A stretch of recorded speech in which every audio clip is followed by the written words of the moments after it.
Hey y'all, in this video, I'm sharing how to start a nonprofit and get funding. Let's get into it.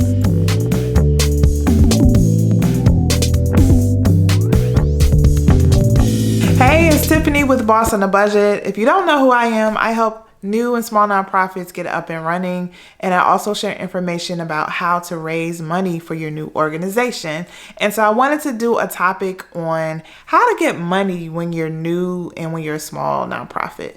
Now, I talk about this topic a lot, so there are other videos on my channel that you should check out, but I thought I would share for this video in particular 5 tips that I would give and that I do give people who contact me and ask, well, how do I get funding? How do I position myself for funding? So in this video, I'm just going to lay out those 5 tips and help give you some strategies to get you in a position where you can really start making money for your nonprofit. Now, before I jump into the 5 tips, I want to let you know that I have a bunch of workbooks and toolboxes specifically for new nonprofits. So I have a fundraising masterclass. If you need the basics of how to fundraise and how to raise money for your nonprofit, that's linked below. And also if you need help running a fundraising campaign. So if you need to run the first campaign to raise your startup money, I have a clear 9-step strategy that you can use. You can just steal my strategy. It's all laid out in my workbook below. It's called Raise Your First $10,000 workbook. And so you can also check that out below in the description box. Now, these 5 tips are not in a particular order except the last one. Like the last one, I think is one of the most important, which is why I'm saving it for last. But the tips that I'm going to give today are not, besides that one, are not in any particular order, okay? So the first tip is you got to be really clear on your why. Because if you want people to give you money, you have to be able to articulate to them why it's so important for them to give you your money. The biggest mistake you can make is just assuming that just because you say you're doing good work or just because you're a nonprofit, that people will just shower you with money. That is by far the biggest mistake you can make, taking for granted your nonprofit status, assuming that just because you're a nonprofit that people are going to throw money at you.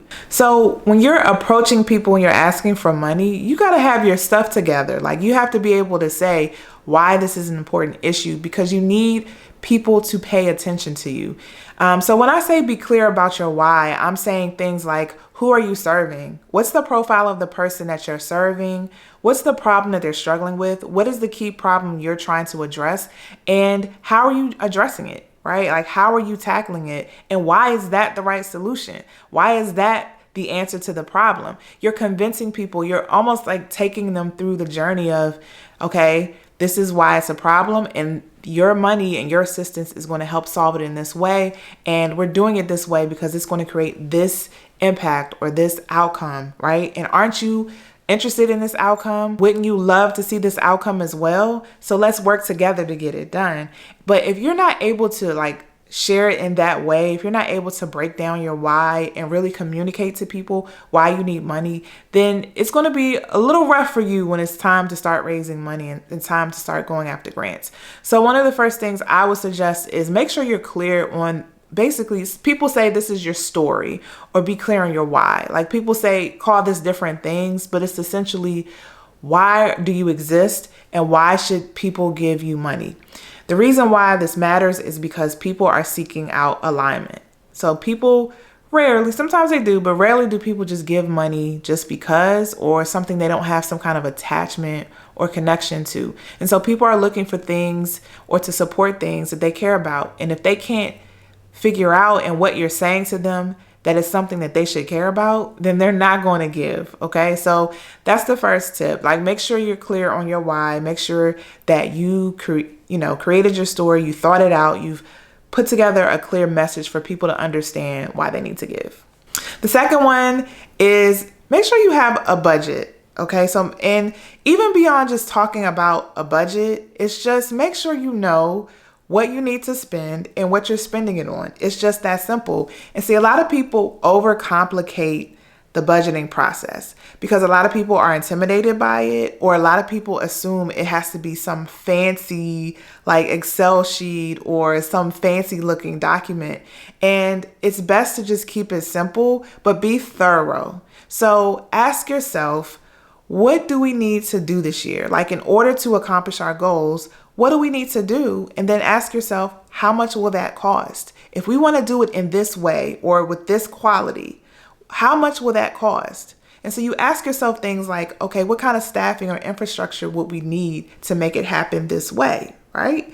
What kind of marketing and fundraising and visibility activities we need to do to make sure we can accomplish our goals. And that's how you start getting at the cost and your true budget, especially when you're new and you don't really know much about what you're doing and you're just kind of guessing and estimating. So I actually just did a video on this, on how to create your budget for your nonprofit. I really recommend that you check it out because it does lay out in simple ways how to create your budget. And I also have a budgeting masterclass where I shared templates on how you can create your first budget, and you can walk alongside me in the masterclass and do your budget. So I also recommend you check that out, and that's linked in the description box below. And I link the budget video directly in this video. And the last thing I'll say about the budget is that when people feel compelled, when you can convince someone that you have a worthy cause, most likely the next question is, how much do you need? Or what do you need it for? Right? And so you got to be able to answer that question. And if you haven't done the budget, if you haven't really understood your cost and where the costs are going, that's a hard question for you to answer. And you don't want to be in a position where a potential donor is asking you that and you're fumbling, because then that says to them, oh, well, what are they going to do with my money if they don't even know how much they need? So when you're talking about exchanging financial resources, it has a lot to do with trust and people's confidence in you. And you don't inspire confidence if you can't really say how much you need to spend or how much your programs will cost. The third point I want to make is very similar to what I just talked about with budgeting. It's around positioning yourself to receive money. Like, you have to have the right structure and the processes in place to receive money, right? Because if people feel like you're a little janky, or if they feel like you don't have the right processes, or it doesn't seem like you have the structure to be able to accept money or do the fiscally responsible thing, then they're not going to give you money.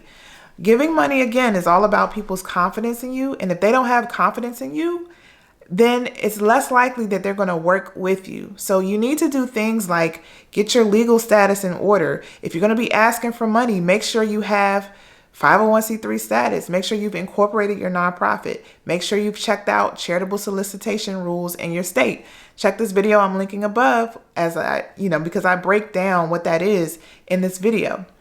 Make sure that you are filling out your annual forms. Make sure you have a board. Make sure you have a board that's giving. Make sure you have a financial accounting policy in place so that people are assured that you're handling the money responsibly. Make sure you have a DUNS number. So that's a number you can use to apply for federal funding. Make sure you have a business address. Make sure you've done all your paperwork. You're positioning yourself to receive money. You're positioning yourself so when people begin to seek you out, they have the confidence that you're actually a legitimate organization. So you need to work on having a strong infrastructure so you can actually receive the money. What's your accounting processes like? Are you using an accounting software? Do you have an accountant who's looked at your chart of accounts to make sure that you're tracking the money the right way? So these are all like little things that matter when it comes to money, because especially when you're getting grants and things like that, you got to have the infrastructure to support, to be able to manage the grant. So position yourself, get ready to receive the funding that you want to receive, right? Do all the things, get your ducks and get everything in order to be able to receive money. The fourth point I just want to share is make sure you're clear on your programming. I think this is one that people struggle with too, because when people start nonprofits, it's usually because they want to do some good. It's not because I have a program that I'm going to start and then I'm just going to build an organization around it. It's usually something like, I want to help this population, or I had this experience, so I don't want anyone else to have the same experience as me, or I want to support people who have the experience like me. But you're not often thinking about it as a program. So you're not actually forming the program in your head. But when you have to start describing what you do to people who you're asking for money, they need to be able to tell that it's organized in a way that it makes sense. So a good way to do that is to outline or organize what you do into programming. And so with your programming, you're outlining a target population. You're outlining what your goals are for your program. You're specifying what the outcomes are for the people that you're serving or the things that you're doing, right? You're laying out the activities that's required for the program. You're talking about the who, what, when, and how. Like, when do you do the activities? How do you do the activities? What kind of staffing is needed for your programming? You need to start writing this out. You need to start like sketching this stuff out. So it could be the foundation for one-pagers and pitch decks and things and proposals that you're submitting to grant funders. So, because you need to outline what you're doing. People want to know where their money is going. And when you're vague about it, it does not give people confidence that you're the right organization that they need to support. So start as soon as possible to start thinking about your work as programming. What is your programming? What are you doing? Who are you serving? What's the outcomes you want to see? And then it's important to know the outcomes because you can track those outcomes and say, look, we have these successful outcomes. These things helped. These things worked. So you begin to see the payoff of the work that you're doing. And then in turn, you can say to funders, look, we said that we would impact in this way and we're doing it. And look how often we're doing it, or look how we're doing it and in what ways. So get your programming together. That's a point that I just want to stress over and over again. And make sure you're clear and you write out what you do and how you do it so people can understand it. Okay, we've come to the last pointer. This is the most important one of all, so make sure you are paying attention. It's all about relationships. And it's not just about the relationships you currently have, but it's about your willingness to create new relationships and nurture those relationships. So fundraising and money comes through relationships.